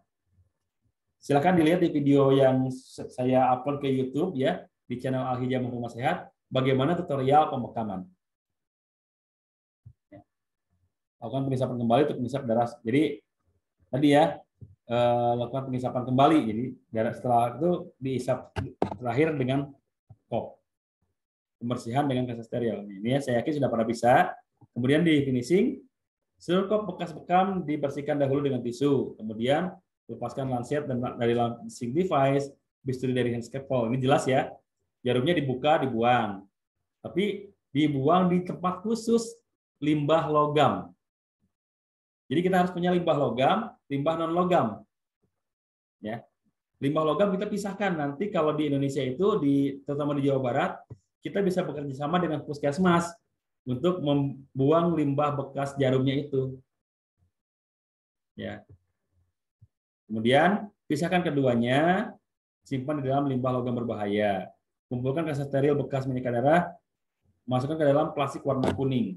Ini syarat saja ya, warna kuning. Kalau memang tidak ada warna kuning, boleh warna apapun sebetulnya, asalkan nanti tidak tercampur dengan limbah rumah tangga. Itu intinya. Kalau warna kuning ini di medis itu untuk membedakan bahwa ini adalah sampah medis. Tapi kalau kita memang bisa memisahkan antara sampah medis dengan sampah rumah tangga, nggak apa-apa dengan warna yang lain pun, gitu, tidak dengan yang kuning sekalipun. Ya, nah kalau yang bekas bekam itu, yang limbah yang ada darahnya itu namanya limbah infeksius. Limbah bekam infeksius namanya. Kemudian kopnya direndam dengan cairan klorin dengan campuran 1:10. Apa cairan klorin? Kalau di sini klorin itu Baiklin, Bu ya. Baiklin, Sunclean gitu ya. Soklin pemutih gitu, itu klorin. Perbandingannya 1:10. Kalau misalkan Ibu bikin si klorinnya itu 1 liter, maka airnya 10 liter. Saya mau bikin klorinnya 1 gelas, maka si airnya 10 gelas. Perbandingannya. Ya. Saya mau bikin klorinnya 1 kilo, ya otomatis airnya 10 kilo gitu. Jadi perbandingan seperti itu. Dan direndam dalam cairan klorin itu, si kopnya itu selama 15-30 menit. Ya, direndam dalam kop gitu ya. Direndam dalam cairan itu sampai terendam semuanya gitu, kopnya itu. Baru kemudian setelah direndam 15-30 menit, dicuci menggunakan sabun disinfektan dalam air mengalir. Jadi sebaiknya sih di keran gitu. Cuci dengan menggunakan sabun disinfektan. Sabun disinfektan kalau di sini banyak, ada Mama Lemon, ada Sunlight, ada Sleek, gitu. Itu namanya cairan sabun disinfektan. Ya. Cuci dalam di air mengalir supaya benar-benar terbuang kotorannya itu. Jadi setelah direndam dengan klorin, dicuci menggunakan sabun disinfektan. Kemudian lap dan masukkan ke dalam sterilisator. Kalau tidak punya sterilisator, setelah dilap dengan bersih dan kering, disimpan di dalam tempat yang tertutup. Ya, simpan dalam tempat yang tertutup. Nah, ini saya akan coba perlihatkan langkah-langkahnya. Yang pertama tadi berwudu, kemudian siapkan alat-alatnya ya, hand pump jangan lupa, kopnya jangan lupa, jarumnya jangan lupa, kasanya jangan lupa, minyaknya jangan lupa. Jangan sampai begitu kita sudah mengisap perut pasien, jarumnya nggak ada. Jangan sampai seperti itu, ya. Kita siapkan dari awal. Kemudian sarung tangan, masker itu adalah hal yang paling penting kita gunakan, ya. Jadi setiap pembekam itu wajib menggunakan sarung tangan dan masker. Selain untuk menjaga sterilisasi dan higienitas pasien, itu pun melindungi kita dari penyakit yang tidak diinginkan. Ya. Kemudian berdoa, wawancara dulu jangan lupa ya. Setelah wawancara, ketika kita akan melakukan pembekaman, kita berdoa. Nah, diagnosa ya. Nah, baru setelah berdoa, oleskan minyak herba pada bagian tubuh yang akan dibekam. Kemudian hisap bagian yang akan dibekam 3-5 menit. Kemudian lukai dan hisap kembali. Ya. Setelah dilukai dengan jarum atau bisturi, hisap kembali sama 3-5 menit. Ya. Dihisap sampai benar-benar keluar darahnya, itu kurang lebih tadi 3-5 menit ya. Kemudian bersihkan dengan kasa steril. Kalau yang menyentuh luka dengan kasa steril. Kemudian dihisap kembali supaya plasmanya keluar 3 sampai 5 menit juga.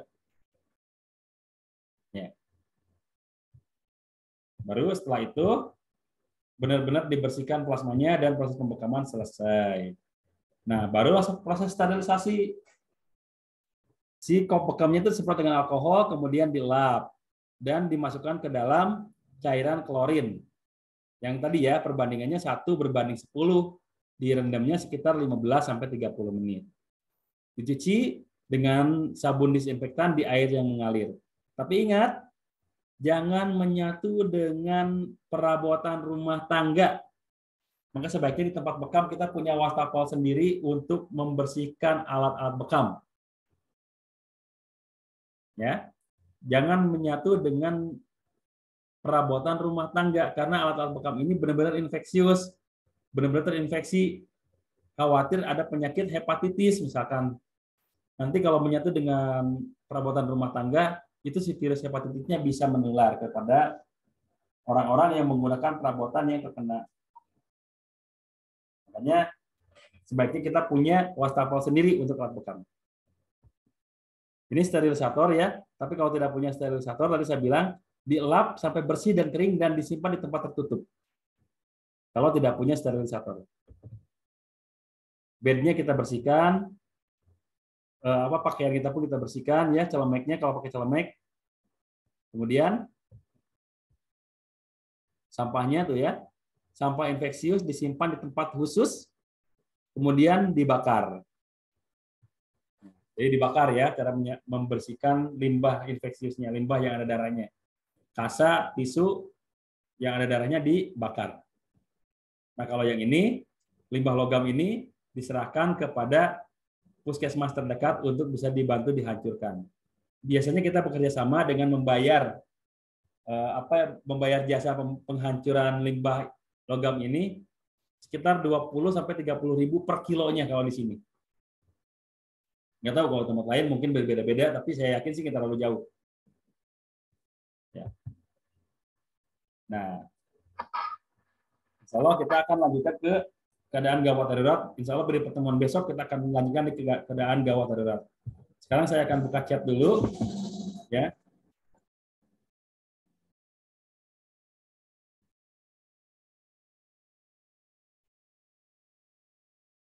Oke. Doa untuk membekam. Oke, insya Allah saya share ya. Channel YouTube saya Al-Hijamah Rumah Sehat, ya. Al-Hijamah Rumah Sehat. Terus untuk air rendaman klorin, apakah sekali pakai langsung buang atau bisa dipakai kembali untuk rendaman berikutnya? Sebetulnya bisa, Pak. Ya, sebetulnya bisa sampai benar-benar si warna airnya itu berubah. Ya, kalau misalkan masih jernih, sebetulnya beberapa kali pun boleh. Tapi biasanya ada batas waktu, tidak boleh lebih dari 3 hari. Sebenarnya saya udah bikin air rendaman nih, ternyata sampai 3 hari belum membekam, ya tetap harus ganti kalau walaupun belum dipakai. Ya, tapi kalau dipakai, misalkan setiap hari membekam nih, 1 kali, 2 kali, 3 kali, masih bagus nih airnya, nggak apa-apa, pakai dulu aja. Tapi kalau udah berubah, sampai ada perubahan warna lah gitu ya, tapi kelihatan ada kekuningan, itu harus dibuang, harus diganti. Jadi tidak berarti sekali pakai gitu ya, nggak harus. Selama masih, kan ada ya kondisi pasien itu macam-macam, ada yang darahnya sedikit sehingga si kopnya itu tidak terlalu kotor. Ya mungkin begitu kita masukkan ke cairan klorin, si cairan klorinnya masih bagus begitu diambil kopnya gitu. Jadi tidak harus sekali pakai. Yang penting belum ada perubahan warna. Kalau sudah ada perubahan warna baru kita buang. Tapi tadi walaupun belum dipakai, warnanya belum berubah, lebih dari 3 hari tetap harus diganti. Karena khawatir sudah terkontaminasi dengan kuman-kuman atau virus yang lain. Ya. Itu Pak ya, Pak Sobirin ya. Baik. Jam berapa sekarang? Jam 9 lebih 1 menit. Oke, masih ada waktu. Silakan bagi yang mau bertanya lagi, masih ada waktu ya. Karena masih ada waktu, saya bahaskan aja nih keadaan gawat darurat sambil nunggu pertanyaan-pertanyaan lain yang masuk ya. Saya minum dulu Bapak Ibu, mohon izin ya.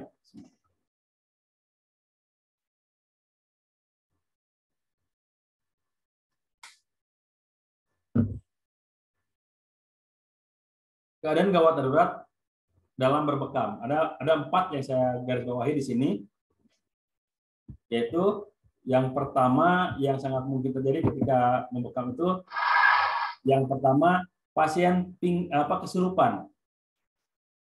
Kenapa bisa terjadi kesurupan? Setan tinggal di dalam tubuh manusia itu di dalam aliran darah. Ketika aliran darah tempat tinggal setan kita bekam, kita ganggu, kita keluarkan, sangat mungkin setan atau jinnya itu bereaksi, membuat pasiennya kesurupan. Ini bukan cuma 1 kali 2 kali saya dapatkan, tapi sampai beberapa kali saya dapatkan pasien yang kesurupan ketika dibekam. Kalau tadi ya, tempat tinggalnya diganggu dengan dibekam. Ya. Jadi kita jangan perlu hati-hati pada saat membekam. Ya. Yang harus dilakukan terapis tetap zikir dan tenang. Jadi jangan sampai terpengaruh gitu ya, ada kesurupan kita ikut panik juga, jangan. Terapisnya tetap zikir dan tenang. Yang kedua, lepaskan semua kop yang menempel. Jadi begitu dia mulai bereaksi, ada darahnya, kita lepaskan kopnya, lap darahnya cepat, ya, cepat semuanya. Karena begitu dia bereaksi, dia berontak, selama masih ada kop nempel di tubuhnya, itu sakit luar biasa, sakit sekali. Makanya harus cepat-cepat dibuka. Ya. Kuasai pasien agar tidak berontak berlebihan, suruh tenang, panggil namanya, Pak, Bu, istighfar. Walaupun dia sedang berontak sambil bergerak-gerak nggak karuan, tapi kolbunya orang yang kesurupan itu masih bisa kita ajak ngobrol. Pak, Bu, istighfar, Bu. Istighfar, Pak, istighfar. Terus istighfar, Pak, lawan. Jangan sampai Bapak mau dipengaruhi. Ya. Jangan sampai Bapak mau dipengaruhi, insya Allah. Jadi, terus ajak berkomunikasi, ajak terus ya, sampai benar-benar si nafsnya, si jiwanya itu benar-benar terpanggil dan dia bisa menenangkan diri. Ya. Ini berhubungan dengan materi ruqyah ya, insya Allah. Lakukan pijatan ringan di area umum murid, tengkuk, bagian telinga belakang, sela-sela ibu jari, dan telunjuk tangan. Itu pijatan-pijatan yang memang sering dilakukan oleh para peruqyah ketika pasien kesurupan. Karena area tersebut adalah merupakan tempat tinggal bangsa jin biasanya. Ya. Setelah itu, lakukan ruqyah syar'iyah. Setelah sadar ya dilakukan ruqyahnya. Jangan sampai begitu dia kesurupan langsung Bismillahirrahmanirrahim. Alhamdulillahirrahmanirrahim, dibacakan ayat ruqyah, jangan sampai seperti itu. Soalnya dia itu lagi nggak bisa mengendalikan diri. Kita sadarkan dulu, setelah sadar baru kita ruqyah. Ya, insya Allah setelah ini kan materi bekam selesai nih. Nanti silakan ada pertanyaan-pertanyaan, boleh kalau tidak di forum ini silakan di grup. Nah setelah ini insya Allah besok berarti kita masuk ke materi ruqyah. Dan insya Allah akan ada ruqyah massal online. Jadi kalau yang mau diruqyah besok silakan masuk ke room Zoom dari awal. Karena insya Allah besok akan ada ruqyah massal online. Saya akan meruqyah Bapak Ibu. Saya ingin tahu apakah di antara Bapak Ibu ada yang terkena gangguan, dengan jujur ya, jujur, tidak dibuat-buat gitu ya, atau mungkin tidak menghindar begitu diruqyah, begitu mau reaksi tiba-tiba bangun gitu, tiba-tiba dilepaskan konsentrasinya, kehusuannya dilepaskan, jangan sampai seperti itu, tapi kita benar-benar jujur supaya bisa mengetahui kalau memang ada reaksinya seperti apa, ada yang dirasakan rasanya seperti apa. Oh, berarti kalau rasanya seperti ini, indikasinya ini. Kalau rasanya seperti ini, indikasinya ini. Penyembuhannya insya Allah kita akan bisa sama-sama diskusikan. Jadi insya Allah besok kita akan masuk ke poin ruqyah syar'iyah, ke materi ruqyah syar'iyah. Dan di awal saya akan melakukan ruqyah massal online. Jadi silakan Bapak Ibu masuk lebih awal. Ya. Masuk di awal. 7:30 kita sudah mulai. Ini yang pertama ya, pasien yang kesurupan ketika diruqyah. Kemudian yang kedua, pasien yang pingsan ketika diruqyah. Saya yakin beberapa Bapak Ibu di sini pernah mengalami ini gitu. Ada yang pernah mengalami ini. Pasien yang pingsan ketika dibekam. Penanganannya, lepaskan semua kop yang menempel. Kemudian darah dibersihkan secepat mungkin, sama ya. Baringkan dengan posisi miring ke lambung kanan dan posisi kepala lebih rendah dari badan. Kenapa? Supaya posisi miringnya itu ke lambung kanan, jadi jantung di bagian atas, ya. Jadi jantungnya di bagian atas. Supaya apa? Suplai darah itu bisa lebih cepat. Beda kalau jantungnya di bagian bawah, itu akan lebih berat. Makanya kalau untuk pasien yang pingsan dibaringkannya menghadap kanan. Ya, supaya jantung di atas. Nah, jadi pasti lambung di bagian kanan gitu ya. Bagian kanannya di bawah, maksudnya bagian kanannya di bawah supaya si jantung lebih atas posisinya.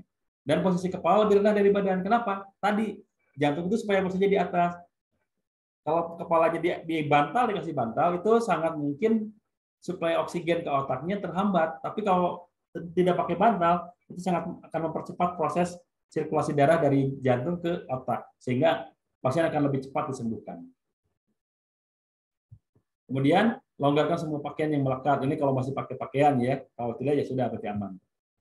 Berikan udara segar, kalau mungkin kan beri oksigen atau minimal mengipasinya. Jadi kalau ada yang pingsan itu dikipas-kipas. Ya, dikipas-kipasin gitu.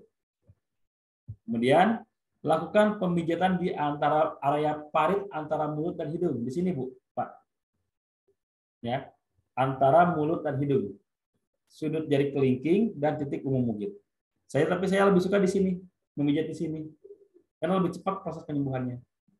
Pencet, bangun langsung. Ya. Lakukan pemijatan di area itu, insya Allah. Jadi untuk orang pingsan seperti ini ya. Yang pertama, kita baringkannya posisi miring lambung kanan dan posisi kepala lebih rendah dari badan. Itu yang paling penting. Dan lakukan pemijatan di area parit antara mulut dan hidung. Saya lebih sering menggunakan teknik itu untuk membangunkan orang yang pingsan. Yang ketiga, nih tadi kalau pasien yang gatal, maka olesi bagian yang gatal tersebut dengan minyak herbal. Kemudian jangan biarkan pasien menggaruk, cukup dengan menepuk saja dan berikan penjelasan bahwa gatal tersebut adalah efek dari proses penyembuhan luka, adalah proses histamin. Ya. Jadi jangan sampai digaruk, olesi dengan minyak herba. Kalau misalkan perlu dihangatkan dulu, hangatkan dulu minyak herbanya. Taruh di atas, taruh di sendok, panaskan pakai lilin sebentar, oleskan di bagian yang gatalnya. Insya Allah itu kan bisa membantu. Kemudian yang terakhir, darah tidak berhenti mengalir. Ini tadi contohnya untuk orang-orang yang mengkonsumsi pengencer darah. Biasanya darahnya tidak berhenti mengalir. Atau karena kita melakukan proses pembekamannya, lukanya terlalu dalam atau terlalu lebar, sehingga tidak berhenti mengalir darahnya. Maka yang harus kita lakukan adalah ambil beberapa kasa menjadi satu, kemudian teteskan minyak herba dan tempelkan beberapa kasa pada luka tersebut. Ya, jadi seperti diperban ke bagian luka itu. Jika masih belum berhenti, kemungkinan lukanya terlalu dalam, maka dibawalah ke pusat kesehatan terdekat. Jadi kita jangan anti terhadap pusat kesehatan ya, jangan anti dengan puskesmas, jangan anti dengan rumah sakit karena suatu saat kita mungkin perlu. Karena kalau lukanya terlalu dalam atau terlalu lebar, ya pasti perlu dijahit. Ya kita tidak bisa melakukan itu. Sebagai praktisi kesehatan tradisional, kita tidak diizinkan melakukan itu. Kalau kita melakukan itu adalah kesalahan. Maka ya mau tidak mau kita bawa ke pusat kesehatan, bisa ke puskesmas atau ke rumah sakit. Ya, saat membawa ke pusat kesehatan, usahakan kasa masih menempel pada luka. Jadi usahakan masih diperban. Ya, itu materi pada kesempatan malam hari ini. Ya. Baik. Sepertinya sudah jam 9 lebih. Insya Allah kita akan lanjutkan di esok hari di materi yang tadi sudah saya sampaikan, yaitu materi ruqyah. Jadi silakan Bapak Ibu masuk di waktu yang lebih awal karena akan ada ruqyah online berjamaah, ruqyah online massal. Linknya masih yang sama ya, linknya masih yang sama. Jadi kalau misalkan saya tidak share lagi linknya besok, silakan masuk ke link yang sama. Insya Allah kita mudah-mudahan bisa diberikan kemudahan kelancaran di esok hari dan mudah-mudahan materi ruqyah ini benar-benar membuka kita bahwa ruqyah itu tidak menakutkan, ruqyah itu bukan sesuatu yang harus dihindari, ya, karena ruqyah itu semuanya bisa melakukannya insya Allah. Itu Bapak Ibu yang saya sampaikan pada kesempatan malam hari ini di kolom chat. Alhamdulillah sudah tidak ada pertanyaan lagi. Artinya kita akan sama-sama menutup perjumpaan ini. Dan kalau ada yang mau bertanya, nanti silakan boleh di grupnya masing-masing. Selama saya bisa jawab, insya Allah saya akan jawab. Kalaupun ada orang lain yang bisa menjawabnya, saya pun mempersilahkan untuk bisa berdiskusi dengan kita sama-sama. Baik. Itulah Bapak Ibu materi yang saya sampaikan pada kesempatan malam hari ini. Untuk menutup pertemuan kita, mari kita sama-sama tutup dengan membacakan doa kafaratul majelis. Mohon maaf saya khawatir yang di Indonesia bagian timur sekarang sudah jam 11, mau masuk setengah 12, terlalu malam, kasihan. Saya sih pengennya lebih awal mulainya ya, tapi karena di sini waktu Isya di Indonesia bagian barat jam 19, maka ya baru bisa mulai jam 19.30. Ya. Jadi sekali lagi, mari kita sama-sama tutup pertemuan kita. Subhanallah bihamdik, asyhadu an la ilaha illa anta, astaghfiruka wa atubu ilaik. Terima kasih Bapak Ibu atas perhatiannya. Mohon maaf. Sampai berjumpa. Assalamualaikum warahmatullahi wabarakatuh. Waalaikumsalam warahmatullahi wabarakatuh. Syukran Ustaz. Ya, Bang. Saya izin N ya Bapak Ibu ya.